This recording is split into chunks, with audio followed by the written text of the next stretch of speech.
Yo he hecho personajes de guajiro, de gay, yo soy bailarín de ballet clásico contemporáneo, he hecho ladrón, maleante, jugador de fútbol.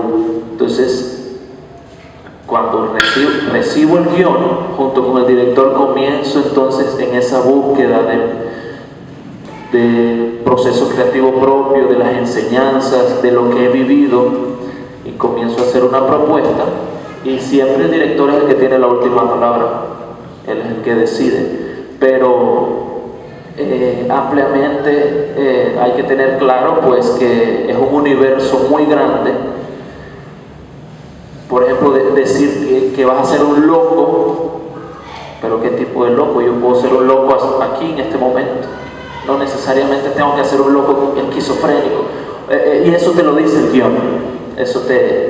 A veces hay líneas que no están escritas y el subtexto es el que te va dando ese tipo de cosas, y el señor director, que es como el Dios, ¿no? dentro de los procesos. Ok, en ese sentido entonces, Harold, ¿qué tan permisivo puede ser un director con su actor para darle la posibilidad de que proponga dentro de la puesta en escena, o se tiene que ser radical con el guión y dejar que las líneas que están ahí sean lo que tiene que ocurrir en la puesta en escena?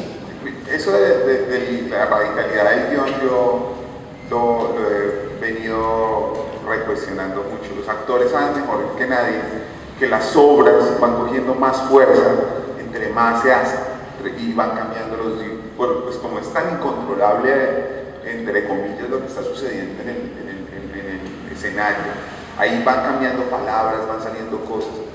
Y de hecho, Shakespeare se supone que empezó su carrera reescribiendo los guiones según los diálogos que decían los actores. O sea, lo que hacían era que estaba la obra planteada y Shakespeare empezó, lo contrataron en el teatro Global, lo contrataron para que escribiera los textos que los actores iban haciendo. Y pues se supone que las obras de Shakespeare también fueron escritas por muchísimas personas, que hasta donde tengo entendido no es que hayan sido escritas por muchas personas, sino que él trabajaba con muchísimas personas que le ayudaban a escribir, y en gran parte eran los actores. Entonces a mí esa radicalidad del genio creador, de que la persona tiene que decir este texto de esta manera, de esta forma literal, y pues la verdad como que no, o sea, pues, si uno quiere mantenerse al pie de la letra, pero el impulso creativo, los personajes que están escritos no necesariamente son camisas de fuerza, ¿sí? Son interpretaciones que el actor hace dependiendo de su experiencia y su vida. Esta semana estábamos haciendo una discusión de cuántas versiones existen de Romeo y Julieta, cuántas formas de Romeo y Julieta existen con el nombre de Romeo y Julieta y con otros nombres. Siempre la estructura funciona porque es inherente a la esencia humana ese tipo de conflictos, pero no siempre se guardan los mismos diálogos, no siempre se guardan las mismas acciones necesariamente. Lo que hay es un patrón dramatúrgico y pues se mira cómo se aproxima a eso. De hecho, por ejemplo, si yo en varias obras he visto que en la misma obra entra un personaje de reemplazo a reemplazar a otro actor y la obra cambia. La obra cambia porque hay otra energía, hay otra cadencia, y ese actor puede decir los mismos diálogos que el otro, pero lo está diciendo de una forma distinta. Entonces yo creo que eso es una camisa de fuerza. Además, lo rico del trabajo de puesta en escena, el trabajo con actores y el trabajo dramatúrgico, creo que más importante que lo que queda plasmado en el escenario o en la película, es todo ese proceso que hay de discusión y de recreación y de interacción previo. Yo creo que lo importante es eso. Yo tuve tuve la fortuna, dentro de las múltiples maneras de trabajar, porque eso sabrá Mandrake, eso no tiene límite. Yo me formé con la creación colectiva, con el Teatro La Candelaria. Y ahí, pues, en el juego, lo que dice la compañera, que son las improvisaciones, hay una necesidad de empezar a entender los lenguajes que están en torno al personaje y al actor, ¿sí? Por ejemplo, anoche hablábamos de esa vaina. Tadeusz Kantor, que es un polaco, poeta, escritor, director, un genio alemán, que ya se murió hace poco, él tenía unos textos muy bonitos. Decía: el arte nace cuando el actor le pone el alma al objeto. Esa vaina, si está ese objeto allí, ¿qué función dramatúrgica juega? ¿Y cuál es la diferencia entre la actividad de yo tomarme el agua a la acción? Porque no es actividad, es acción. Es acción cuando esa toma de agua yo la relaciono con las otras relaciones. Digo, es que mira que esa muchacha que hay es peligrosa, te está buscando porque te quiere robar. Entonces yo ya me la pillo, esta toma del agua se empieza a volver acción porque tiene que ver con el sentido temático y argumental de lo que está planteando la obra que se está creando. Entonces, es un universo de relaciones. En este caso, lo que estamos creando, ¿cuál es el universo de relaciones que estamos creando? En el caso, digamos, de un guión de una película, eso me ayudó mucho a entender eso. Una cosa es la dramaturgia del texto. Es que el texto literario no es cine, es un pretexto. Eso es literatura, es carreta, ¿sí? El cuento, que eso yo empecé a entenderlo ya con todas estas carretas, con García y con Enrique, como ese cuento de la dramaturgia del espectáculo, la dramaturgia de la puesta en escena, que esa es otra. En el teatro es totalmente efímera, ¿sí? Siempre está cambiando. En la vaina del cine, pues uno también se le está jugando. Entonces, ¿qué es lo que pasa? Para mi modo de ver, que hay una tendencia a imitar la realidad. ¿Me entiendes? Que eso es un camello. Entonces se forman como unas imágenes colectivas de lo que es un maestro, de lo que es un gay, de lo que es un policía. Entonces esas imágenes que están en su imaginario, eso es lo que se pretende imitar. La primera imagen que se toma. Y lo que hay es que tomarla muy en serio, por eso hay que indagarla, hay que aprender a leer con los ojos, con el oído, con todos los sentidos. Pero es esa información, esa indagación, ese estudio, ¿sí? ¿Cómo hago yo para dejarlo de lado para el invento? O sea, ¿en qué medida esa imagen yo empiezo a transformarla en el universo de la ficción, en el universo del arte? Ese riesgo, porque siempre es un riesgo, uno nunca sabe cuál es el que queda. Entonces yo creo que lo mejor es creer mucho en esas propuestas que te pone el guión, que te pone el director, y en esa pelea que uno tiene constantemente de cómo ir evolucionando para que esa idea, que no es lo que muestra el arte es concreto, pero reconcreto, esa idea, cómo volverla concreta, cómo volverla un hecho. Entonces, si yo voy a hacer 5 gays de 5 películas distintas o de 2 obras de teatro y 3 películas, pues tengo que mirar el universo de cada cual. Y eso con esa disciplina grata, que es una disciplina que no tiene por qué ser a la fuerza, tiene que volverse divertimento. En esa medida es que puedes lograr encontrar la humanidad de si todos son policías, el policía es el uniforme, por decirlo de alguna manera, la institución. ¿Cuál es el humano que hay detrás? Como en el caso de Cáceres, el guardia, el que tiene el uniforme, es la uniformidad de todos. ¿Qué es lo que pasa con la humanidad de este man aquí en este encierro? A diferencia de, ¿cómo es que se llama el personaje de John Alex? O de cualquier otro. De segundo, de cualquier otro guardia. ¿Cuál es la historia humana que tiene detrás? Eso es lo que nos diferencia a todos. Y eso es lo que lo determina, en este caso, el guión y el diálogo con el director, el diálogo con los demás actores, porque va surgiendo. Entonces, esa distancia entre el texto con la propuesta original y el personaje es el que hay que caminar, el que hay que trasegar. Y uno nunca sabe, eso no es preciso. Pero yo creo que el camino ideal para no llegar a ese cliché, a esa mímesis exacta de lo que yo creo, es ser muy consciente, casi como partir de cero, contar con la experiencia, pero pilas con ella, que es muy peligrosa. Empezar uno a meterle precisamente los vicios que le nacieron en un personaje, metérselo a otro. Ese es un terreno ahí como complejo, que es chévere partir con mucha humildad, ojalá partir de cero, del desconocimiento total, a ese trasegar de ese peregrino virtual. Pues muestre a mí un personaje que me causó lágrimas y yo renuncié, fue el Buscón del diálogo del rebusque, una obra que escribió García a partir del Buscón de Quevedo, que era complicado porque es de una vaina, de una historia de casi 500 años atrás, la primera novela en español escrita, traerla, darle vigencia a ese personaje.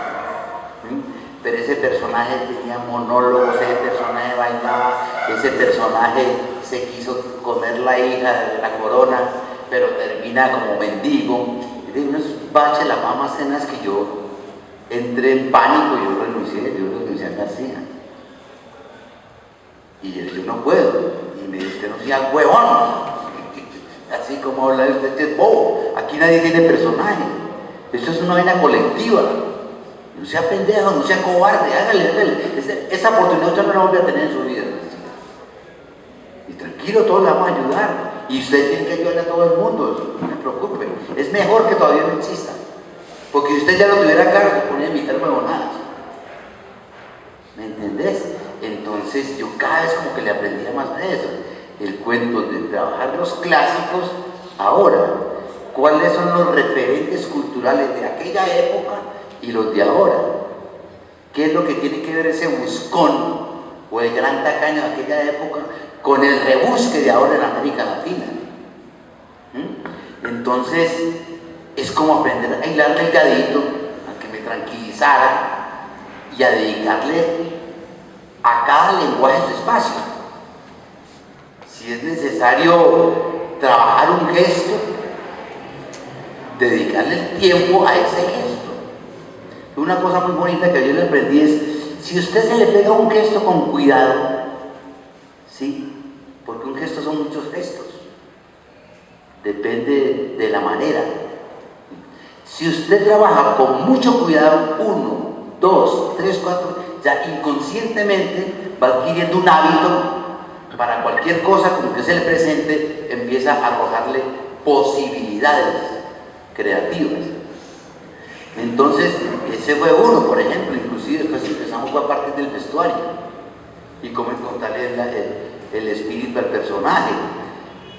Eso es muy raro, como metodología, ¿no? Si acaso se puede hablar de método, es como si sistematizar un poquito lo que pasó, pero después del estreno.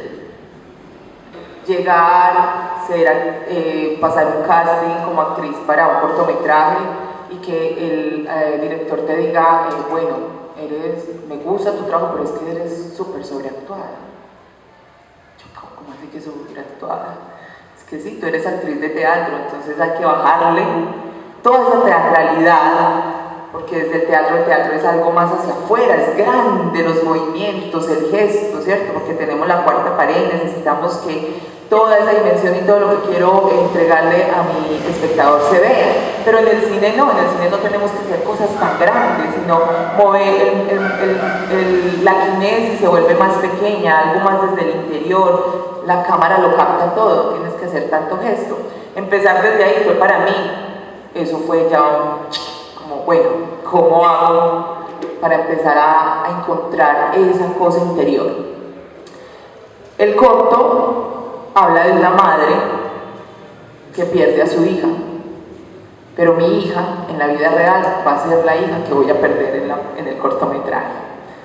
Entonces, ¿cómo empezar? Eso fue un camino muy interesante con los directores, porque me empezaron a llevar desde una técnica, desde su propia, pues, su forma de llevar a la actriz, y fue enviándome películas, ¿cierto?, con ese mismo referente, películas donde la madre pierde a su hija, donde un ser pierde a otro ser querido, y empezar a ver todo ese tipo de películas, de cómo yo me lleno de todo esto, porque yo le decía a él, yo no me imagino buscar desde mi experiencia cómo perder a mi hija, y no lo podía lograr desde lo natural, desde lo vivencial, aquí y ahora.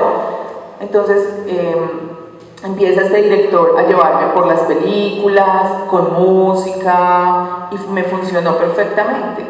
Empecé a encontrar desde esos referentes ese dolor, esa tristeza, esa agonía, el cuerpo empieza a cambiar, ya en 3 meses la depresión más tenaz, Mónica Lanza se había transformado en esa madre que se necesitaba para la honesta. Siento que fue una cosa demasiado fuerte, porque era yo acordarme del texto, todo lo que tenía que empezar a vivir para encontrar ese personaje, y llegar a mi casa y mirar a los ojos a mi hija, y yo, oh my god, amiga, tú eres la que vas a morir, ¿verdad? Tan teso, era un encuentro ahí como desde lo ficcionario con lo real, y fue un choque ahí interesante como actriz para poder encontrar eso. Pero entonces ahí llega la otra tarea, cuando terminamos de grabar, cómo Mónica vuelve a renacer, cómo Mónica vuelve a coger ese personaje, coge ese personaje, se lo quita y vuelve a ser Mónica. ¿Cómo hace? Ahí está la otra tarea, ¿cierto? Porque queda una sensación. Yo, por ejemplo, veo en este momento Lunesta, que se presentó el viernes, y lloré. Todavía me conmueve, todavía siento que por allá adentro está todavía ese personaje, ¿cierto? Y eso siento que es lo más lindo, poder que todavía sentir eso que sentí algún día cuando estábamos haciendo Lunesta. Es desde ahí, desde esa experiencia linda con el cine, que tuve ese encuentro y experiencia como el personaje. Bueno, cuando comencé a hacer cine, tuve una experiencia que llegaron una producción de Hollywood a Panamá a grabar, y me gané un personaje, y yo tenía que actuar con Benicio del Toro y Josh Hutcherson. Uno es ganador de Oscar y el otro es un actor muy reconocido por muchas películas. Y yo quedé como que, bueno, ¿y ahora qué voy a hacer? Tengo como que sorprender qué es lo que tengo que hacer. Y entonces comencé a preocuparme de cómo se veía desde afuera el personaje que yo iba a hacer. Pero me di cuenta en los talleres que comenzamos a hacer que en realidad estábamos ahí para sentir. Yo me sentaba con Benicio del Toro a hablar cosas personales de él y cosas personales mías que casi nadie sabe. Se quedaba en esa sala para crear un vínculo, una relación, y ese vínculo humano detrás de la figura del personaje que teníamos, porque él era Pablo Escobar y yo era el que filmaba las fiestas y las cosas de Pablo Escobar. Cómo ese vínculo se daba detrás del camarógrafo, porque yo era un camarógrafo. Entonces, esos vínculos, esas relaciones interpersonales, el sentir, era más importante del cómo se veía. Entonces, cuando pienso que cuando uno se preocupa de cómo se ve el personaje y te olvidas de qué está sucediendo, cuál es la línea dramática del personaje, entonces es cuando comienzas a imitar estos famosos clichés, porque ya tienes un referente y piensas que es por ahí la línea, pero si nos olvidamos de sentir, hay un problema. Si la emoción está, el matiz se da solo y la acción se da. No necesariamente tengo que tratar de llorar. Si lloro o no lloro no importa, pero debe estar la emoción, la tristeza, la ira. Y pienso también que el actor usa lo que le funciona. Si este caballero se iba a ver niños y eso le funciona, bien. Si hay actores que se ponen música para poder llegar a una emoción, bien. El actor se vale de lo que tiene para poder tener un resultado. Hace poco estuve en la película Ilegítimo, que es coproducida con Colombia, Panamá y Colombia, y pues mi mamá se muere de cáncer, mi mamá real no tiene cáncer, y este chico pasa por unos procesos muy dramáticos, y ver a la cara a la actriz no me funcionaba, porque ella estaba maquillada, estaba rapada, y le habían hecho como una especie de... Era muy impresionante para mí, como que me distraía, pero había algo en su mano que me hacía como recordar o sentir ese miedo a perder a ese ser querido, ya sea mi abuela o ni siquiera pensé en alguien, sino porque sentía como una fragilidad en la mano, porque era una señora, y me aferré de eso tanto que cuando le hablaba a la cara, no la miraba a la cara, sino que veía un poco diagonal, y me funcionó muchísimo. Entonces hay gente que me va a decir, no, pero entonces ¿cuál es? Yo no tengo explicación para eso que estaba haciendo, pero me funcionaba. Y pienso que el actor se vale de lo que le funciona. No sé si me equivoco. Harold, bueno, entonces después de eso que acabamos de escuchar, no sé, yo tengo la curiosidad de saber, un director, ¿cómo hace o cuál es su estrategia para no excederse con el actor y no causarle una crisis existencial en últimas o un problema psicológico, y que el actor en últimas pueda desligarse de ese personaje y pueda seguir su vida normalmente? Pues yo creo que eso es problema del actor, eso es problema del director.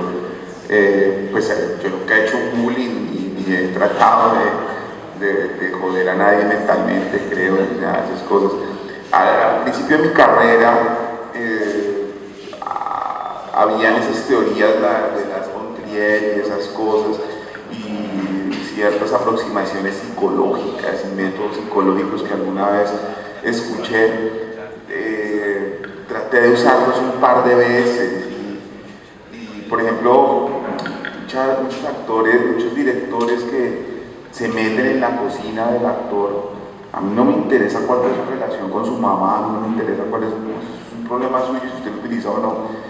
Hay directores que se benefician, ¿no? Usan eso como herramienta, pero en mi caso me parece que por lo menos ya después de un poco de experiencia, como que hay otros mecanismos y otras formas, y como que es también como un irrespeto a la vida íntima de cada actor. Creo que es una cuestión más ética. No, hoy en día no me interesa usarlo. Digo, si el actor no usa, Ah, pues problema ahí. Ok, aprovechemos, ya que el tiempo es corto, para que el público haga unas preguntas. Si tienen algunas inquietudes, aprovechen. Adelante. Harold dice, listo, démosle la posibilidad al actor de que el actor aporte, pero y yo me encuentro con actores y veo actores que no están dando más, o sea, ¿qué está pasando? Se dice que el cine, que ser actor aquí es difícil. veo que se ha quedado estancado la actuación en Latinoamérica, tal vez más en estos lados. Pues Argentina tiene actores reconocidos. Me preocupa eso, me preocupa que cuando uno está viendo películas independientes, de películas con actores naturales, hay actores naturales que uno dice, wow, esta nena se comió la pantalla, esta nena corre bien, y no me está pasando eso con los actores normales, ¿sí me entiendes? Entonces yo les pregunto, ¿qué está pasando y qué se tiene que hacer? O sea, ¿está perdiéndose la actuación en este país o en este continente? ¿O qué está pasando que el actor tampoco está jugando, como ustedes dicen, de verdad a meterse en el personaje y a irse a camellar y a, no sé, a cargarla al bulto porque pasa un tipo en la calle, entonces a cargar el bulto 15 días, no sé, o sea, eso es lo que yo veo y eso es lo que me preocupa. Les pregunto a ustedes, ¿estoy equivocado? ¿Qué pasa, compañeros, que se nos perdió la Candelaria, que se nos quedó eso ahí? ¿Qué pasó? ¿Para dónde va esta cuestión actoral? Yo no sé. El teatro es un lenguaje muy distinto al lenguaje del cine. Pero los grandes directores han hecho teatro y pues creo que grandes actores. Hay muy buenos actores de cine que no hacen teatro. Sí, pero pues. O hay gente que la ve bien. Ve, yo creo que esa es una búsqueda infinita y el arte, o lo que se pretende como arte, que su propósito es la función poética, es para que cada uno lo lea como le dé la gana, con sus referentes culturales, históricos, de esa cosa. Entonces ahí es donde viene ese universo. Vos tenés esa impresión, otro tiene la impresión que ella detesta, otro que le gusta. Lo bacano de eso, de esa búsqueda que es infinita, es eso, es lograr y siempre estar uno aprendiendo y aprendiendo y aprendiendo, y cada vez yo pienso que uno le tiene que pegar más a la ignorancia. Por eso precisamente, es decir, ¿cuál es el vacío que uno tiene? ¿Qué es lo que uno tiene que indagar? ¿Qué es lo que tiene que investigar? ¿Cuál es la película que tiene que ver? ¿Qué tiene que leer? Y sin embargo, eso no garantiza nada. Como decían aquí, hay veces que una persona X está recogiendo un cable, ¡pum!, te hace un personaje berraco que no lo hace la persona que lleva 20, 25 años estudiando. Entonces, uno la busca, y la busca, pues, si pega bien, si no pega bien, es el riesgo. Siempre hay un riesgo en un proceso artístico. Entonces, no sé, uno le pone el corazón, investiga e indaga, y sin embargo tampoco se garantiza.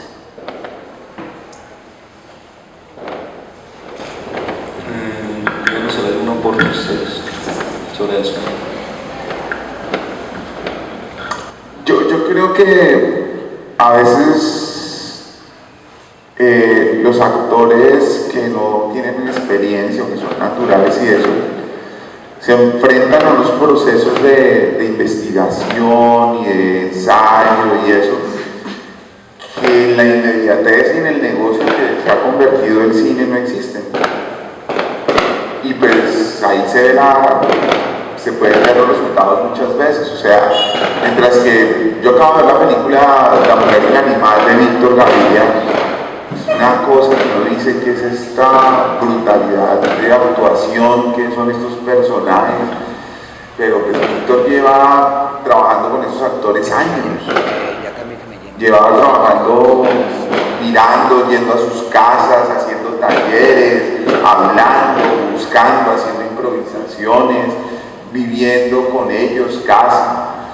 Uno a duras penas tiene 1 o 2 meses para trabajar con un actor profesional, si es que hay la posibilidad, y a veces se llega y dice, venga amigo, haga esto. Entonces yo creo que puede radicar en eso, ¿no?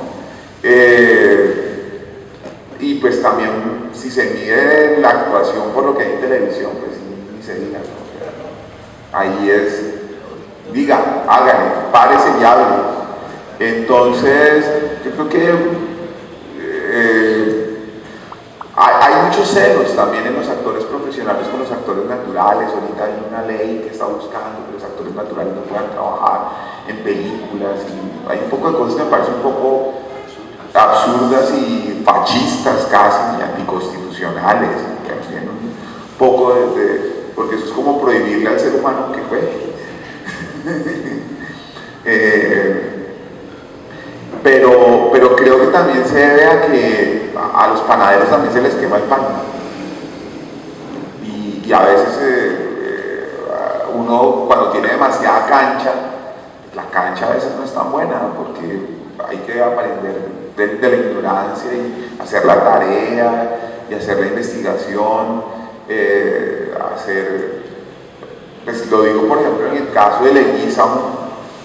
El tipo llegó acá, se fue a Corabastos a cotear, y después se fue a echar asadón y a ordeñar vacas y a andar con botas, no sé, como 15 o 20 días antes del rodaje, y tenía una persona que le estaba todo el tiempo ayudando con los textos.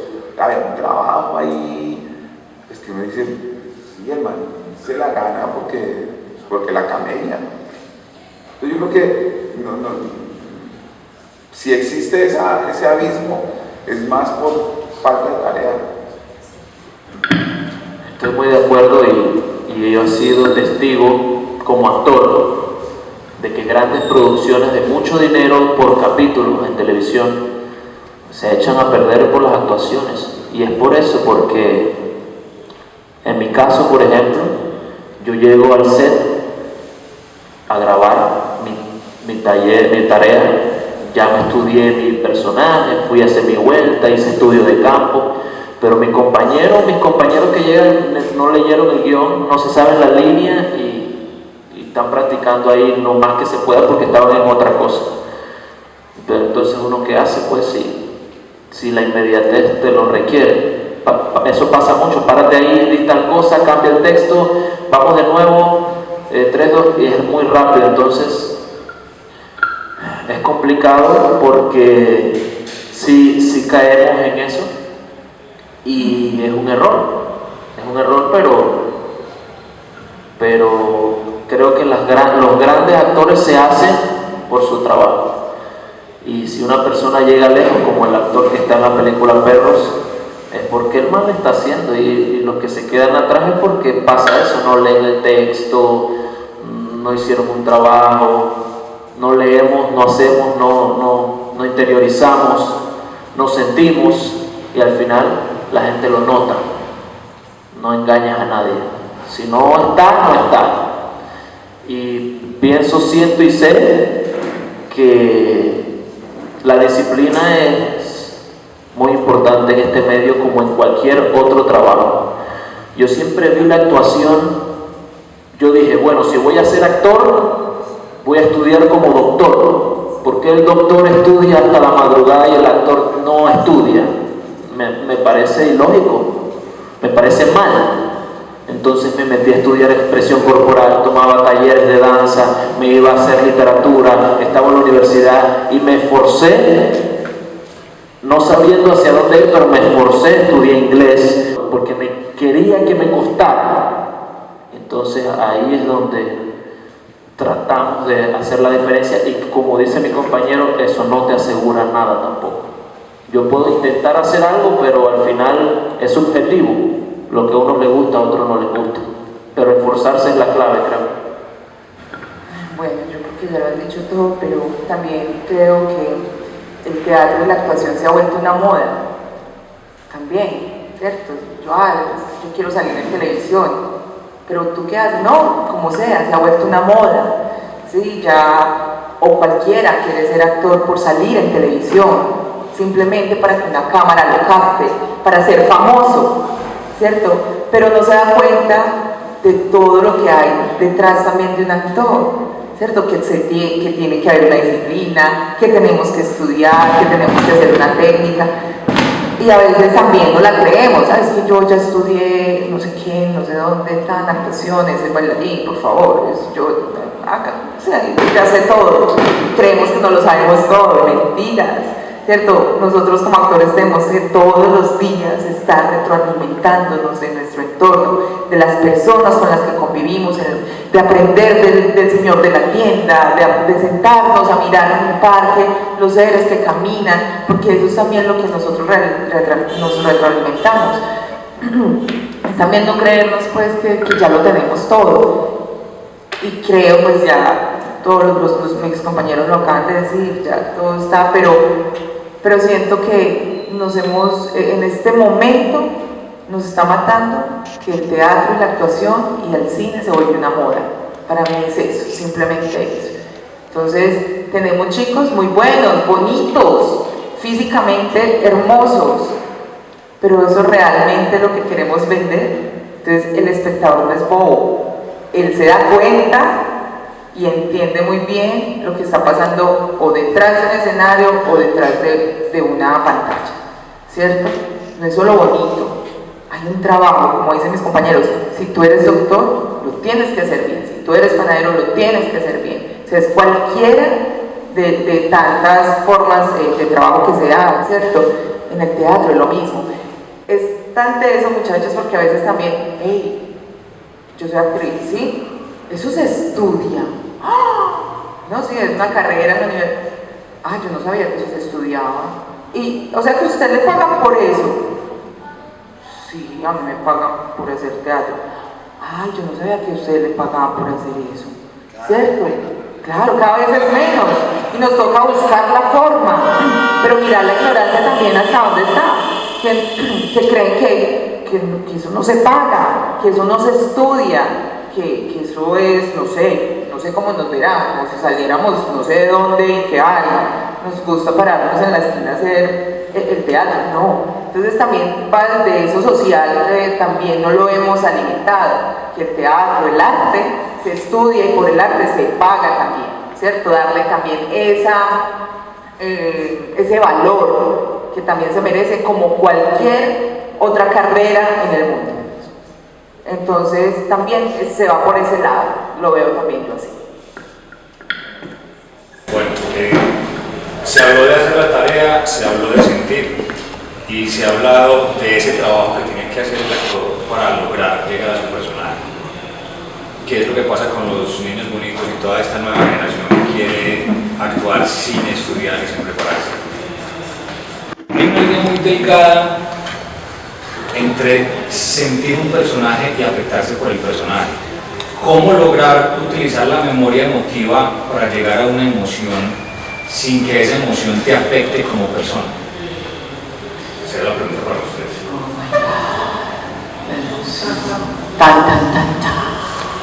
¿Quieres empezar?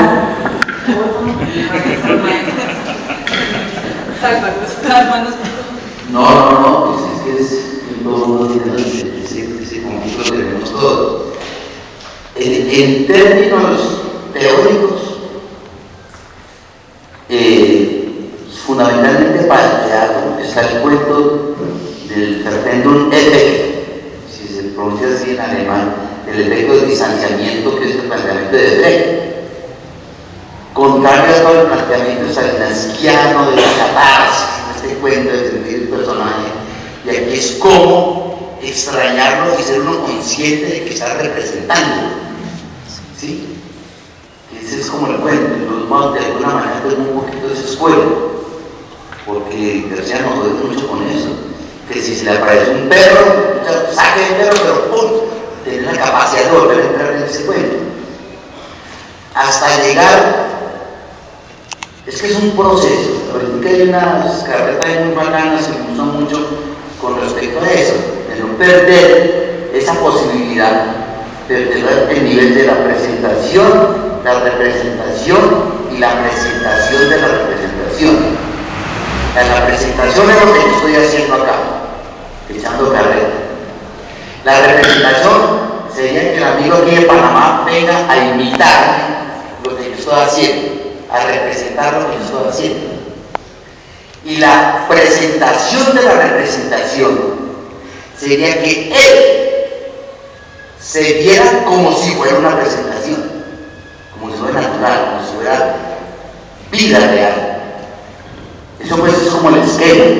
Obviamente es una vaina mucho más compleja, porque tiene que ver con todo lo que hay detrás, dentro de ese humano que uno está representando, que está tratando de crear.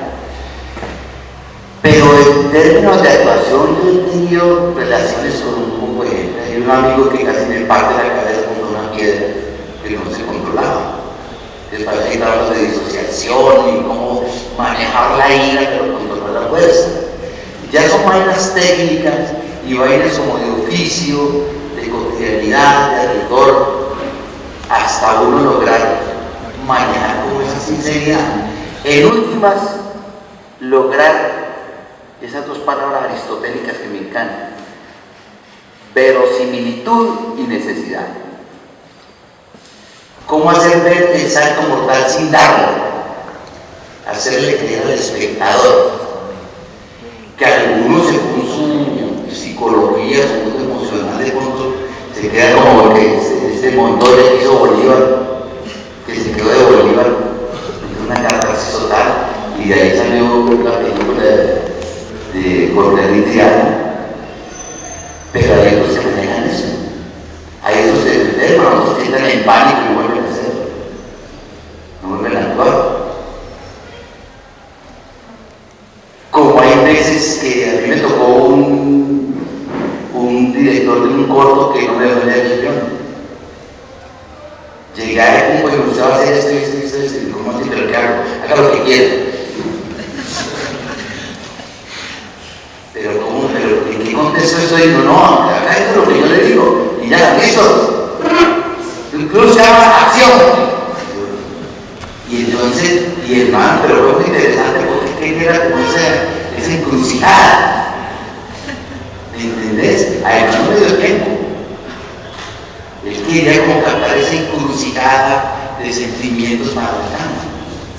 Entonces, cada director es impredecible. Uno tiene que estar bien, prepararse para saber con quién le toca. Porque hay unos que son bacanos, vuelven amigos, que me encantan y que dejan a uno improvisar. Otros que de pronto, bueno, si el guión está bien escrito y uno lo asimila, ¿por qué no respeta esa palabra? Si de pronto se debe trabajar en verso.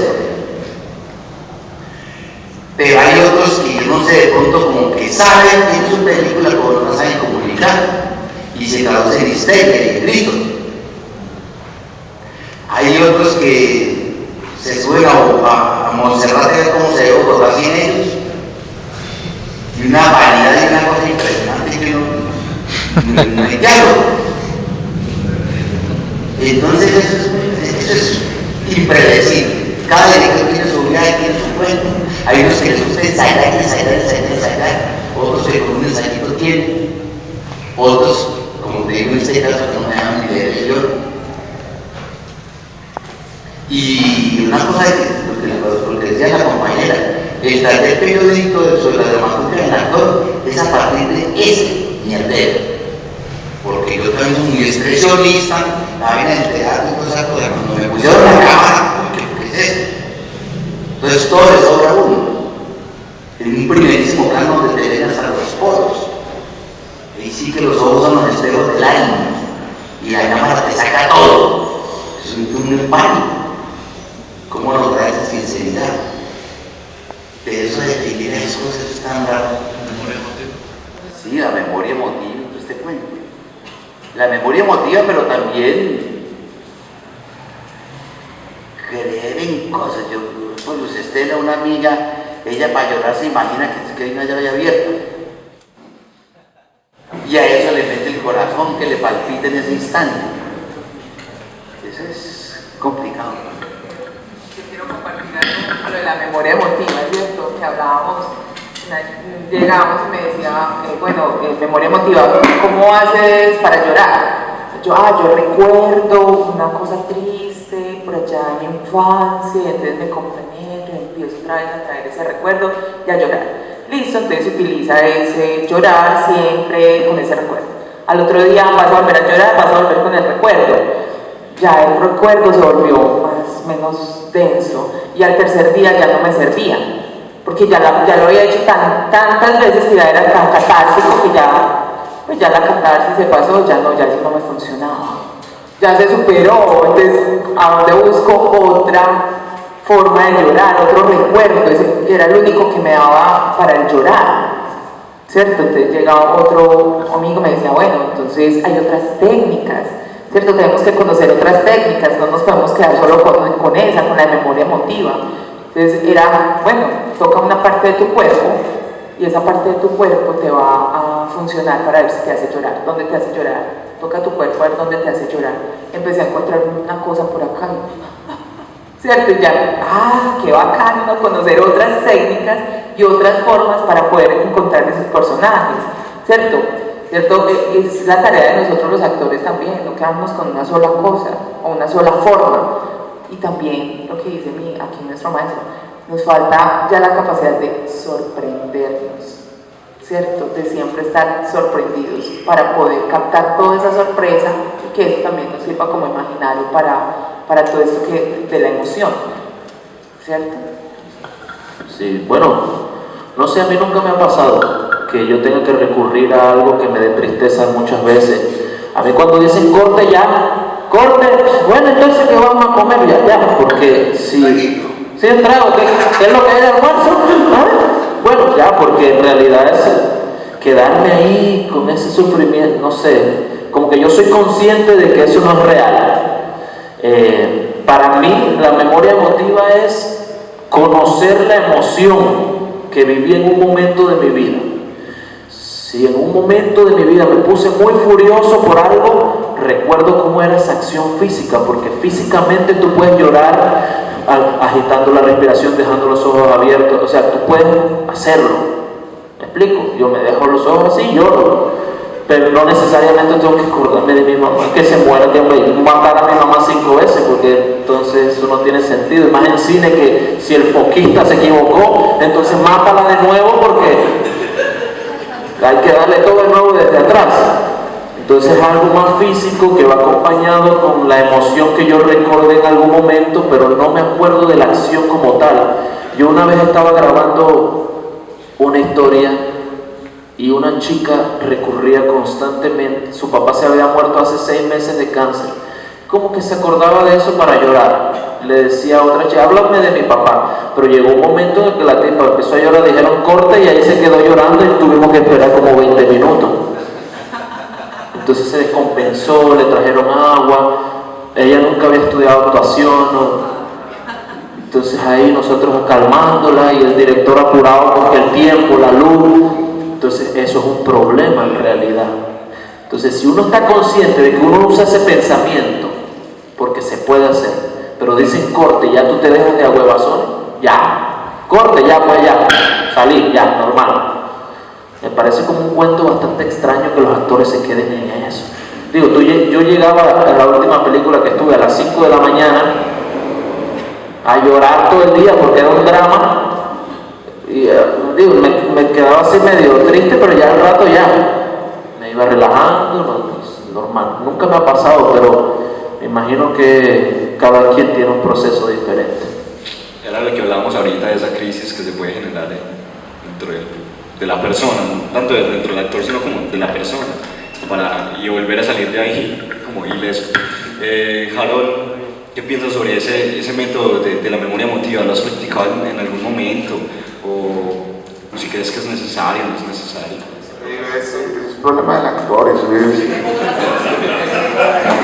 Pero por ejemplo, ¿vos indicarías a un actor que recurra, por ejemplo, a matar a su mamá para que se sienta triste?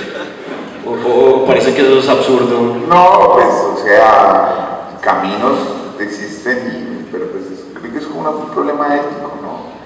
Yo conozco, pues, a veces las relaciones que se forman entre actores y directores son muy dependientes, ¿no? Porque hay métodos en los que el director se vuelve casi que un terapista psiquiátrico del actor, y eso pues, ¿para qué o qué?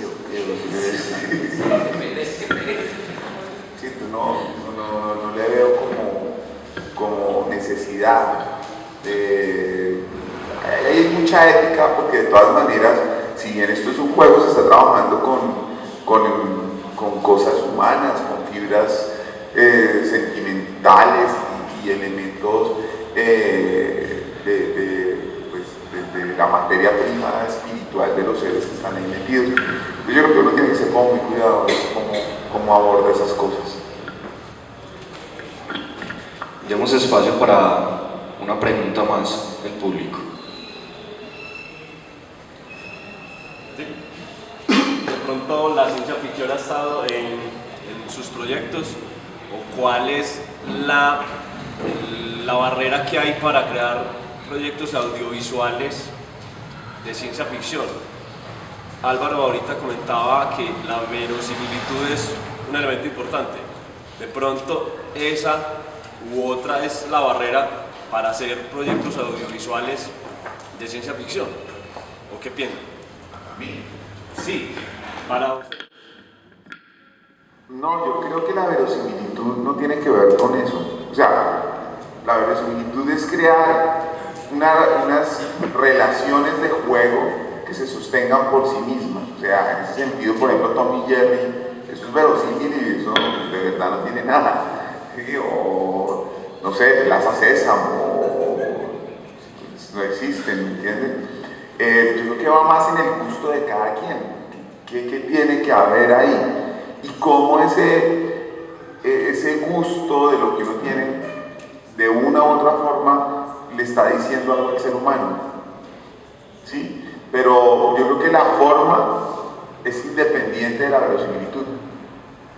Es más de la consistencia de relaciones que haya al interior para que sea verosímil. También me imagino que es como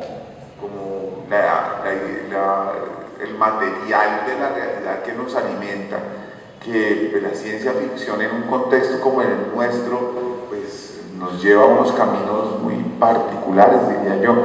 A mí personalmente no me interesa la ciencia ficción, no me interesa el terror, no me interesa nada de eso. Pero por ejemplo, nunca me interesó hacer algo para niños y ahorita estoy pensando en hacer una película para niños, por ejemplo. Entonces como que eso va cambiando dependiendo de lo que uno tenga por dentro. Pero no, lo de la ciencia ficción, o sea, hay una película que se llama Wall-E de Disney. Esa vaina no tiene una palabra, los elementos son lo más inverosímiles posible, pero crean unas realidades y unas relaciones que le parecen a uno maravillosas, ¿no? O por ejemplo, South Park, que son unos muñecos que dicen unas cosas súper fuertes, súper contestatarias, de una manera pues muy particular, de una forma particular, pero está tan bien articulado que la verosimilitud existe. Los problemas de verosimilitud van a hacer creer posible ese universo y esas relaciones que hay en un universo, independientemente de la forma, me parece a mí. Yo pues les iba a preguntar uno cómo juega, yo soy actor natural también, con ese cambio tímico y esa memoria emotiva, por si estoy llorando y ya entrar aquí como en un cambio ya relajado, o sea agresivo, ¿cómo entra uno para eso? ¿Qué técnica hay eso? El cambio tímico y la memoria emotiva. Bueno, es que ese es el trabajo. No sé, si estoy llorando y tengo que calmarme, me calmo. Y no sé, es que no sé cómo explicarlo, maestro, yo creo que usted, porque eso es, sí, uno está consciente de lo que está haciendo y que es una representación que no es mí. Y si dice que tienes que cambiar, hay que cambiar. No sé, maestro. Pero yo diría que apunta más al arco de transformación que tiene el personaje. O sea, que no sea una cosa así abrupta de que estoy feliz y allí estoy agresivo, estoy triste, allí estoy agresivo, sino que tengo un arco de transformación. ¿No? Y sobre todo en el teatro se usa mucho, y no, y en el cine, depende. Pero sí es cuestión como de oficio. Pero toda la carrera del extrañamiento, el distanciamiento, que eso nació con todo lo épico, eso es que ha evolucionado mucho. Y la herramienta mía es la motivación. Es decir, si yo estoy aquí llorando porque mi hermana se murió, como pasó el año pasado, pero llegó el hijo que vino de Suecia, que hace años que no lo veo, ¿sí? Entonces, bueno, yo tengo que tener eso muy claro. O sea, aquí vuelto en mierda cuando... ¡Hola! Tener una agilidad, eso es práctica, es como oficio. Y joder. No tanto de estarlo haciendo, sino como alimentarse uno de esa... Es que es como muy esquizofrénica la cosa. ¿Cómo me la creo para volverlo de verdad? Para que nadie me quede teóricamente y no, que se vuelva concreto. Y hay ejercicios para ello. Nosotros practicamos mucho esa vaina, de la alegría, la tristeza, el odio, la vaina. Y la práctica de ese hábito va adquiriendo habilidades.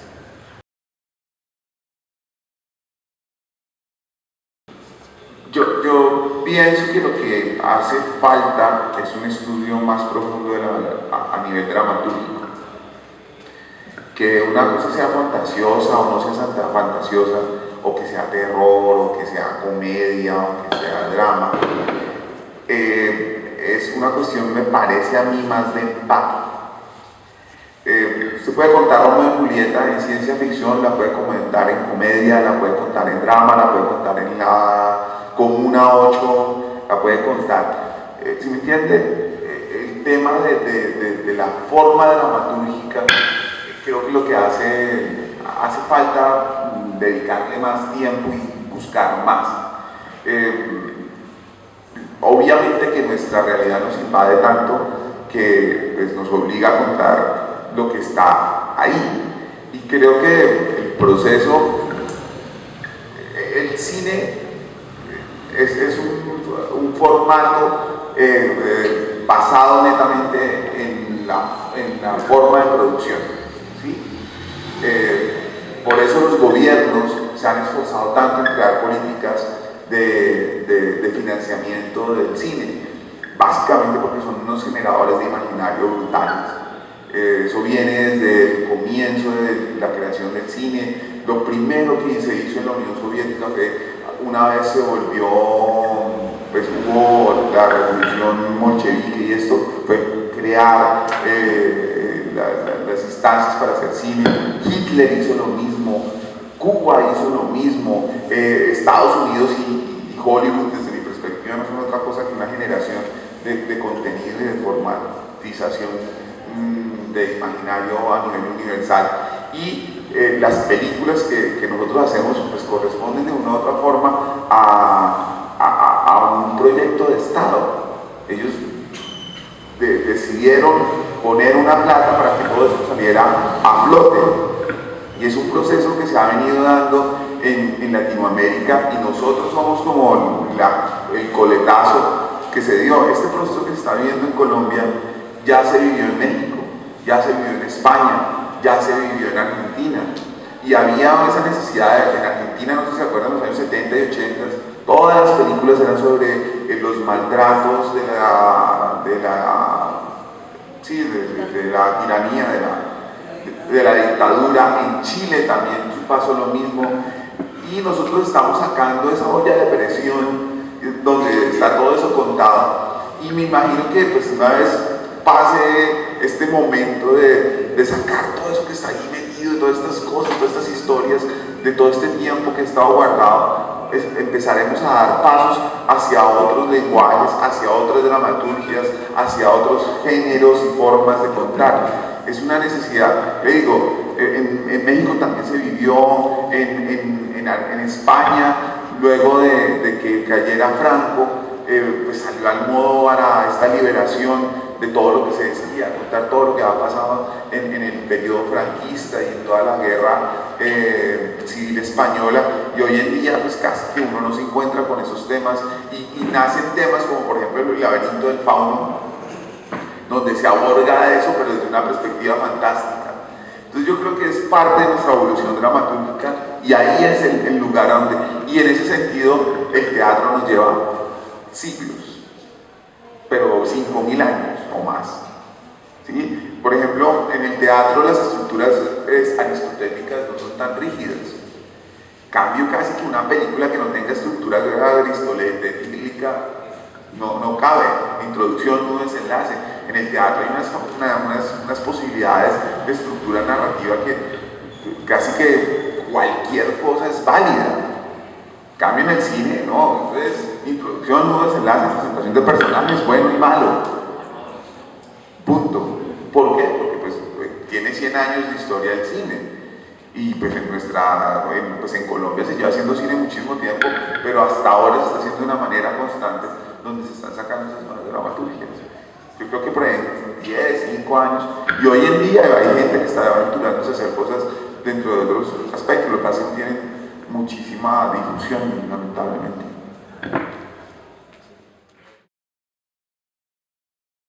La industria del cine, como yo lo veo, pues está en un momento de auge grandísimo, está en un momento de adolescencia, está mirando para donde coge, hay mucha producción, hay mucho incentivo del Estado y lo que está haciendo es generar un caldo de cultivo para que en unos 5 o 10 años lleguemos a producir películas de altísima calidad para el público masivo, como lo mismo que le estaba diciendo en Argentina. O sea, en 5 o 10 años vamos a poder hacer un Amores Perros, yo creo, donde es una película que habla de nuestra realidad absoluta y todo el país va a volcarse a verla, o como El secreto de tus ojos, o Relatos salvajes, porque estamos en esa búsqueda, estamos exorcizando muchos demonios que tenemos de violencia, de situaciones, y estamos empezando a reconstruirnos dramatúrgicamente para poder llegar a un nivel de ese estilo. Se han logrado muchísimo terreno a nivel internacional, creo que hemos conquistado a nivel internacional lo que no nos imaginábamos acá a nivel local. Nos falta conquistarnos a nivel local. Bueno, agradecemos a nuestros invitados por atender a nuestra llamada, por confiar en nosotros nuevamente, y al foro un fuerte aplauso para ellos.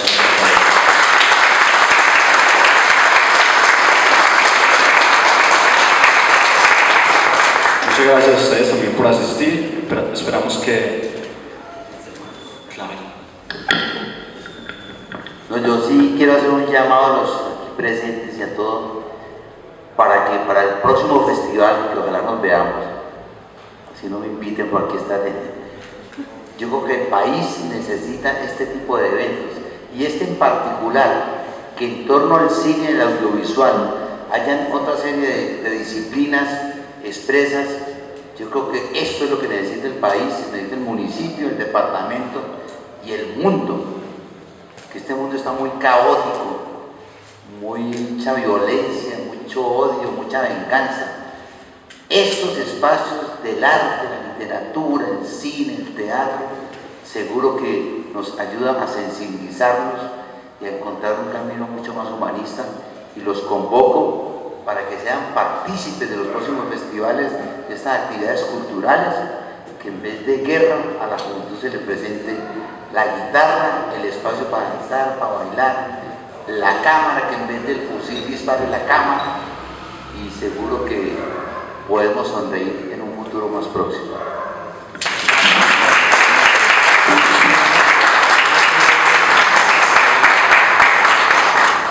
Gracias a ustedes por asistir, y los queremos invitar a que sigan con nuestra programación.